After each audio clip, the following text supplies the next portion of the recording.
The first week of OTAs for the Carolina Panthers is in the books, and we are here today to break down all the headlines as we move into the second week. Let's go.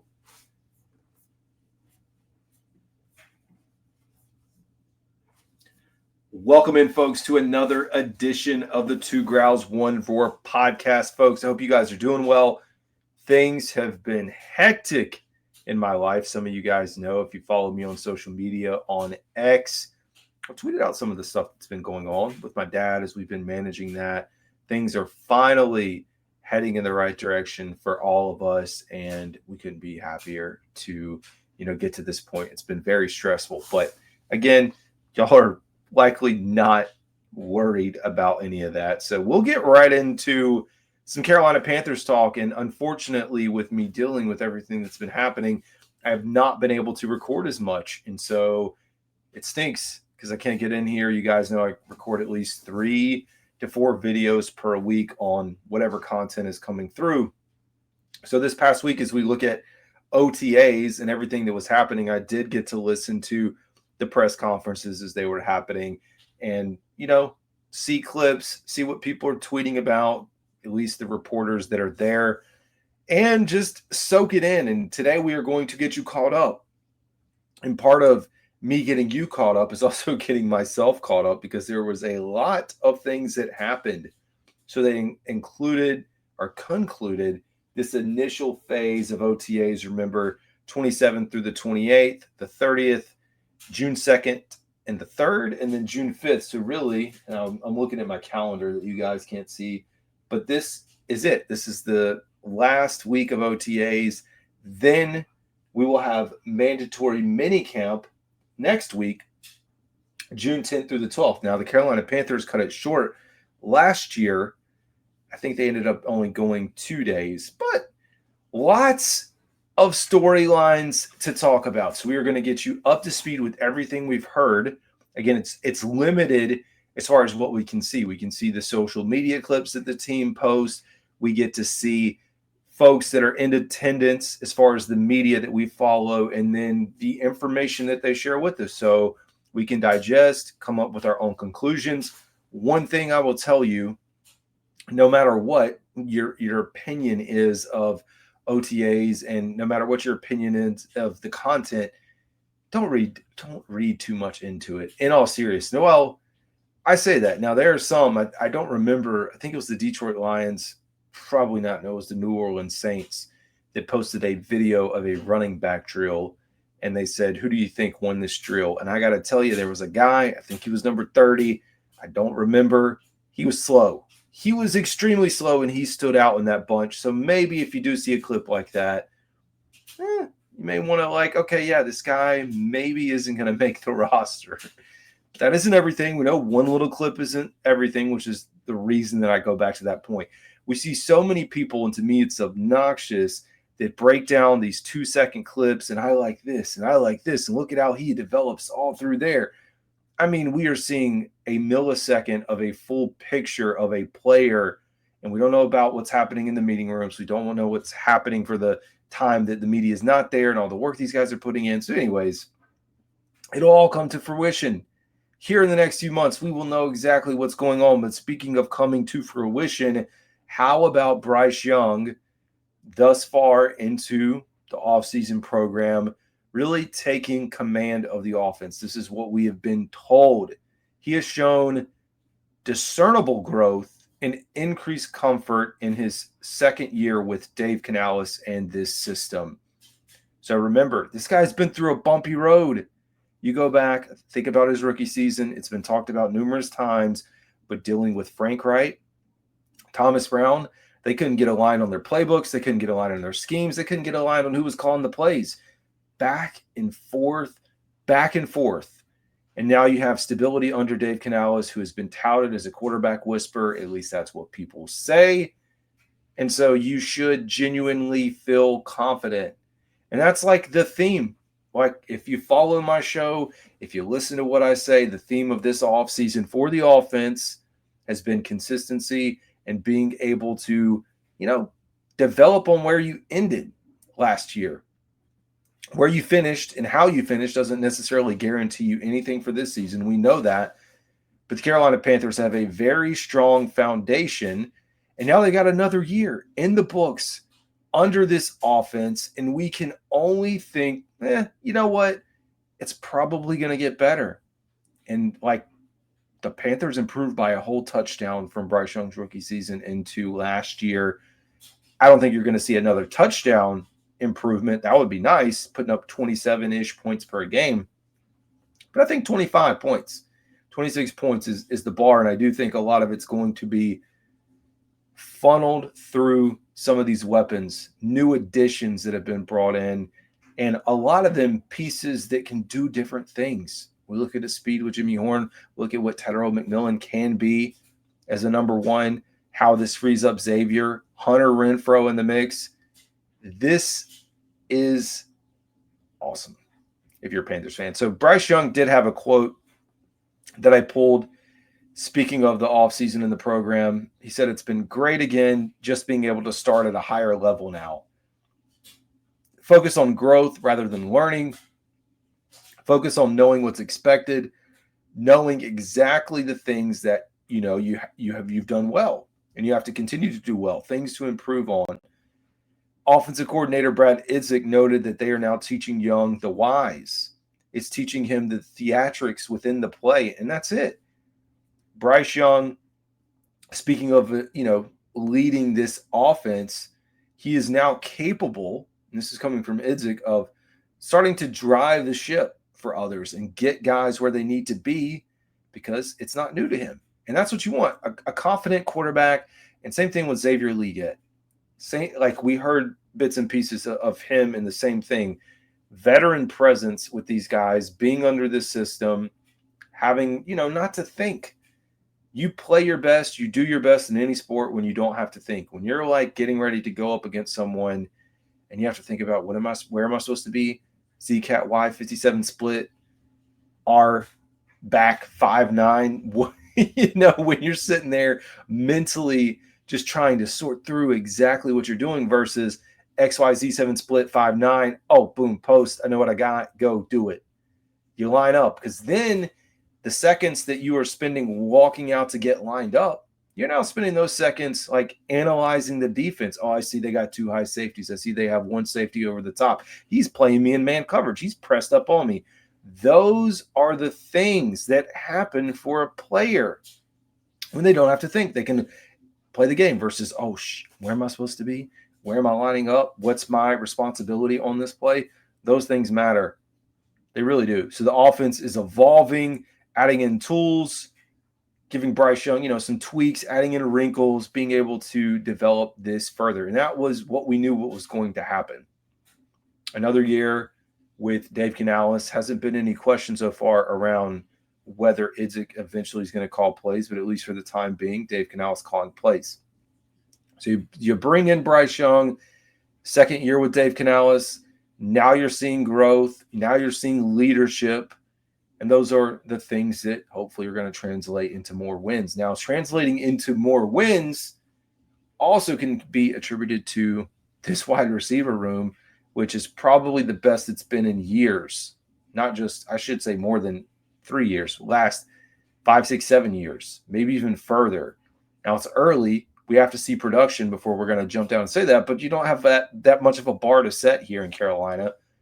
You think back to Robbie Anderson, DJ Moore, Ted Ginn, those type, like there's not that much you have to do to really set this thing up for a nice set of receivers here.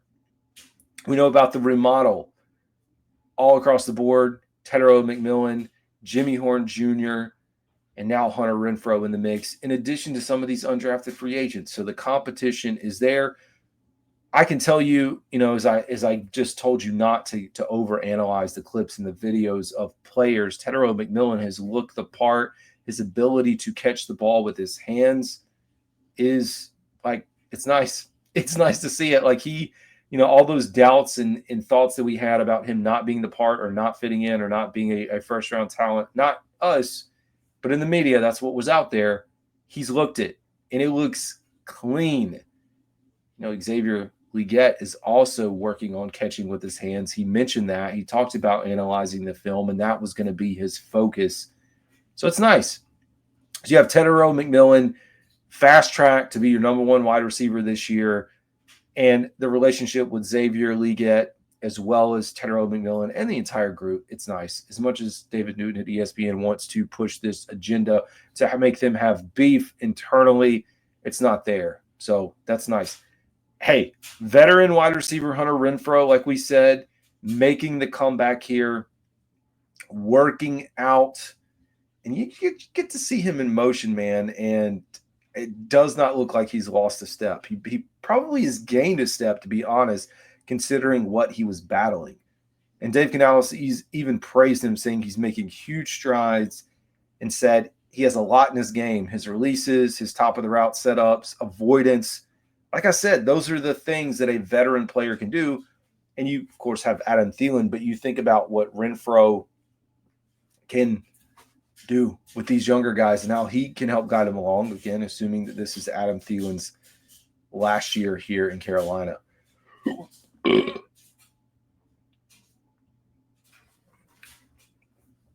One of the things about Xavier that we haven't talked a lot about is him smiling. Now, we know he's gone on this basically media tour, the Carolina Hurricanes game, the Kentucky Derby, whether he's out riding horses, whatever it is, he's been having a heck of an offseason, and fans are kind of coming around to him. Not that they shouldn't. He's a very likable person, but even his persona is growing. It's becoming bigger. And I think hopefully if we can see him translate into on-the-field success, it should be better. He was asked about his injuries and surgery, primarily why did he get, an ankle surgery? Why didn't they get anything on the wrist? And it was all based off of recommendations by the team doctors and staff. So we know the wrist injury was brought up, but they felt like the ankle was there. Clearly he's back and working and here, working his way back. So it's positive, but he's all smiles. All smiles. A big improvement. Canales says, when I see him smiling, I know he's in a good space mentally. We haven't really even touched on Jalen Coker, who right now is sideline battling an injury. We're going to talk about some injury news later on. Tommy Tremble as well. Tommy Tremble likely going to miss all the way up into training camp, potentially training camp time itself. And, we're going to monitor the status of Jalen Coker, but I think there's a lot of capable guys. What I will tell you is for Jalen Coker's sake, I think it would be beneficial. I mean, the team believes in him. They're not just going to toss him to the side. But as this competition heats up, I do think it's important for him to get reps. I do think it's important for him to get on the field to show that he's got what it takes and that he is a person that deserves a roster spot. I'm not saying he doesn't deserve it, but if you're not available and you're not out there, it becomes an issue. Offensive line continuity, we talked about that, bringing everyone back. It all feeds into the theme of take what you had last year, run it back, and then continue to improve and add pieces around it. He did say, speaking of Dave Canales and the offensive line and bringing everyone back, that it's a rare thing. We brought back everybody in the offensive line room and added a couple of young guys. So that works great. Again, stability is going to allow for, refinement of some of these techniques and continuing to develop and build and add that depth. The depth's there, but improvement, again, just understanding, not having to think so much. There will be a battle at the center position with Cade Mays and Austin Corbett. It's kind of too early to tell or drop a name, at least what we've been told so far. I want to lean that Cade Mays potentially could take this job, but I'm not going to, cross out Austin Corbett and say, hey, he's definitely not going to do it. I think that the competition is there, and we really won't know until padded practices and or preseason. We get closer to that. Now, a lot of time spent talking about offense, the defensive remake for Ejiro Evero.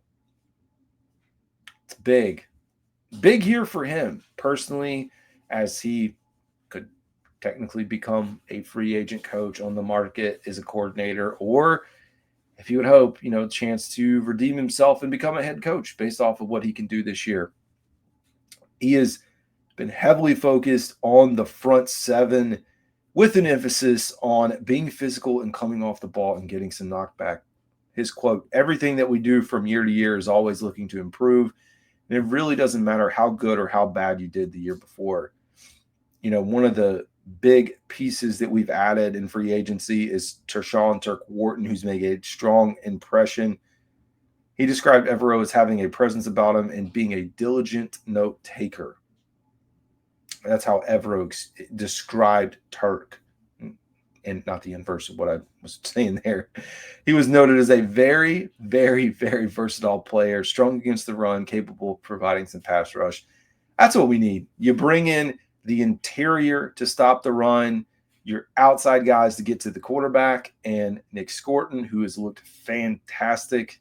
Again, as I tell you guys not to get overhyped, hey, I got to tell you, he's looking the part. On the secondary side of the ball, that's where we're also starting to see some plays and some guys stepping up, some second-year guys that, honestly, I had some doubts about. A little bit, not all the way, but they were there. Shaw Smith-Wade, who's the nickel, had an interception, as well as Damani Richardson, and it's very early, but a lot of us were worried about the depth. I still think a cornerback would be nice to bring in just to add to the room. Safety as well. You can never have too much depth, but at least where the Panthers sit right now, and again, we're at June 1st, so a lot of post-June 1st designations could come, cuts, and again, we're going to get into training camp. Things are going to happen over the next month as teams build out their roster, and you have some veterans that were waiting. They're going to get cleared. Guys are going to get some contracts. They're going to have some final adjustments that are made. But Shaw Smith-Wade is looking the part of the nickel, and Damani Richardson could likely be your starting free safety. Now, they're not the only ones standing out. Tre'Von Moehrig, I mean, this dude, from what we've heard, is worth every penny so far. Again, we have to see it live in action. But I think he is, when we think about some of the deficiencies this team had last year in the run and the secondary, I think there's a lot of ways that he's going to be able to help fill them. I'm not saying he's going to go out there, put up 6 or 7 interceptions or anything crazy like that, but I think being able to play in the box, stop the run, and also help in the passing game are going to go a long ways. Now, we talked about the defensive front. We talked a little bit about the pass rush and some of these news guys because, of course, with Jadeveon Clowney gone, now it is going to be this young, dynamic duo, and who's going to rise to the top, to be honest. So remember, you have new outside linebacker coach A.C. Carter. He's intentionally paired the rookies with the veterans. I mean, it makes sense. Ejiro Evero quoted it as brilliant. Fans, on the other hand, kind of made some jokes about why not DJ Johnson also joining that mix. Y'all kill me. But it fosters a big brother dynamic. Again, trying to integrate them in, transfer as much knowledge as you can. So you have Princely Umanmielen sharing with Patrick Jones II. And then you've got Nick Scorton and DJ Wonham. So again, as of right now, I mean, I would say likely Patrick Jones and DJ Wonham starters, but I think there's a very strong case that Nick Scorton could work his way up. And or like we've said, both of these guys potentially being your starters by the end of the season. I'm excited about this. And man, finally some stability and it's going to be good. A lot of ways to go, but it feels better. Now, one thing that should make you happy no matter what is Derek Brown's return. Defensive anchor Derek Brown has returned to the field after recovering from a season-ending meniscus injury. Again, meniscus doesn't really take that long, but you got to be safe, and Panthers were headed down the path they were headed down. They knew this was a 6-year project, not quoting Matt Rule or anything. They just knew they had a year or two to kind of get their feet underneath them. No reason to have Derek Brown back, put in a position to injure himself even worse. That's just my feeling. He did not participate, but he is getting there. So we just having him back It's going to be nice, man. It really is. Now, injuries, as I mentioned, we're going to talk about the injury updates. So, veteran tight end Tommy Tremble underwent back surgery. It was literally last week from what we were told. So, he's going to be out of OTAs, like we said, and at least the summer, possibly ready by training camp. I would not hold my breath. On Tremble surgery, Canales said, they had a discussion and they said, let's get this thing while he's young and strong. We just decided to do that now, looking forward. So again, this is going to now put some pressure in a good way on this young room, which is Ja'Tavion Sanders, who's in his second year, healthy, and your new rookie tight end, Mitchell Evans. In the same way that we saw Ja'Tavion Sanders last year, we may see Mitchell Evans doing, taking the same steps and path, because when injuries happen and you lose reps and things like that, and other guys gain reps, in this case, rookies, it's honestly a great scenario because you never know where you're going to have to utilize them. I know a lot of people feel like Mitchell Evans has a strong case to be number two tight end, possibly working his way to number one. So it's nice.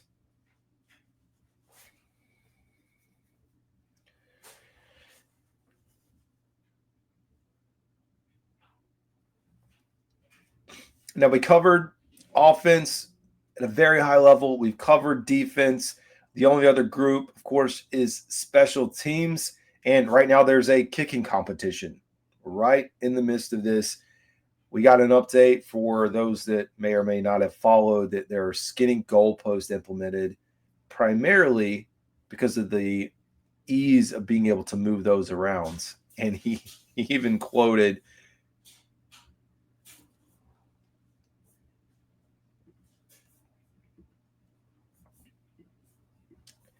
And Tracy Smith even talked about his time, I believe it was in San Francisco, when they had the skinny goalpost and then they had media practice and they said a guy was like 7 of 11 or something wild, and he got super upset because they didn't tell them it was skinny goalposts. But the skinny goalposts are there. He said some kickers prefer them, but it's really just to the ease of use considering all the construction. So the battle's underway. You look at Matthew Wright, and as Tracy Smith said, he has one experience in the NFL. He's a veteran. So odds kind of favor him, but you never know with these undrafted free agents and guys as they compete. And who knows? So we have the battle heating up there. The only other semi-notable thing, and I don't know that it's really notable, but just so you guys know if you didn't listen, Tracy Smith talked about the overall roster and the incoming but draft class, and how that would impact him on special teams. And if there was any guys in particular, and he said he kind of gave the coach speak, all the guys impacted, whether they are actually contributing on special teams as returners or whatever it is, or pushing other guys, maybe they're a starter and they're pushing a guy down the list who isn't. And now that guy is going out and contributing on special teams. So you have that. And then, of course, we know returners, and there's quite a few of these undrafted free agents, with not only undrafted free agents, but throw Jimmy Horn in there as well. But players on this team, young guys, rookies that have had experience in the return game. And so there's a chance, out of this hodgepodge of a group, that's what we will see. Possibly one of these undrafted, but it feels like Jimmy Horn Jr. We're still going to look at Raheem Blackshear, Xavier Liggett, and then we know the new kickoff rules with the touchback to the 35 should contribute to more and more returns.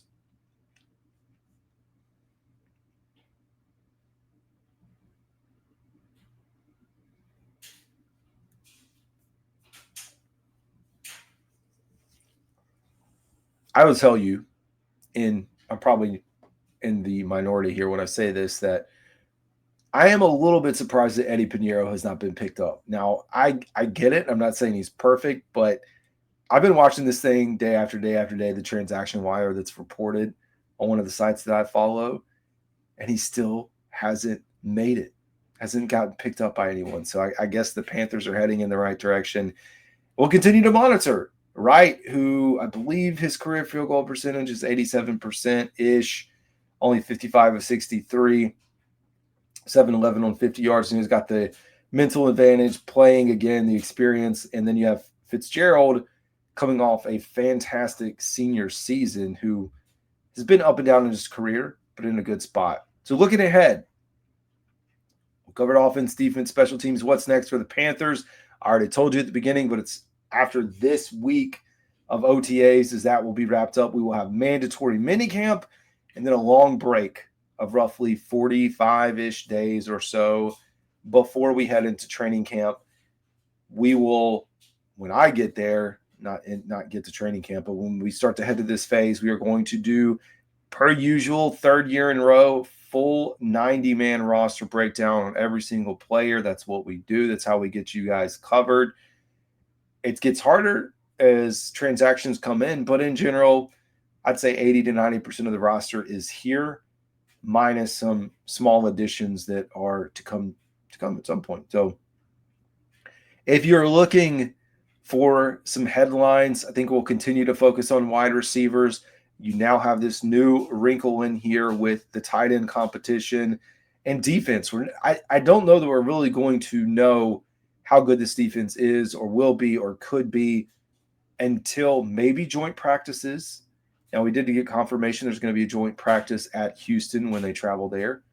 But potentially that could be where we find some things. And kicking competition. So that thing is going to likely, unless there's just something that I'm not going to say like blows up, but just unravels, we're going to have that thing going deep into camp and possibly in the preseason. And, crazier things have happened. Anyways, folks, appreciate you guys tuning in as always. It's been a busy week. We're going to get back to the grind. We're going to get back into the flow. More content for you guys. This is Carolina Dad. Y'all have a good one.